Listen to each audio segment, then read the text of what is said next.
అష్టైశ్వర్యాలకి సిరి సంపదలకి అధిపతి కావడంతో ముల్లోకాల్లో తనంత ధనవంతుడు లేడని గర్వపడిన కుబేరుడు ఓ రోజు శివుడి దగ్గరికి వెళ్లి తన గురించి తన సిరి సంపదల గురించి గొప్పగా చెప్పి శివుణ్ణి తన ఇంటికి ఆహ్వానించాడు.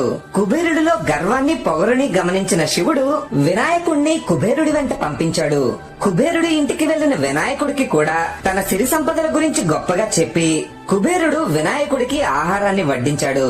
కుబేరుడి ఇంట్లో ఉన్న మొత్తం ఆహారాన్ని తిన్న తర్వాత కూడా వినాయకుడు ఆకలి ఆకలి అని అనడంతో కుబేరుడికి ఏం చేయాలో అర్థం కాలేదు. దాంతో కుబేరుడు తన తప్పు తెలుసుకుని శివుడి దగ్గరికి వెళ్లి తనని క్షమించమని ప్రాధేయపడడంతో శివుడు కుబేరుడిని క్షమించి కొన్ని బియ్యాన్ని ఇచ్చి పంపించాడు. కుబేరుడు ఆ బియ్యంతో వంట చేసి వినాయకుడికి వడ్డించడంతో అది తిన్న తర్వాత వినాయకుడికి ఆకలి చల్లారింది. నిత్యం తన స్థానాన్ని మార్చుకునే సిరి సంపదల్ని చూసి గర్వపడకూడదని కుబేరుడికి అర్థమైంది.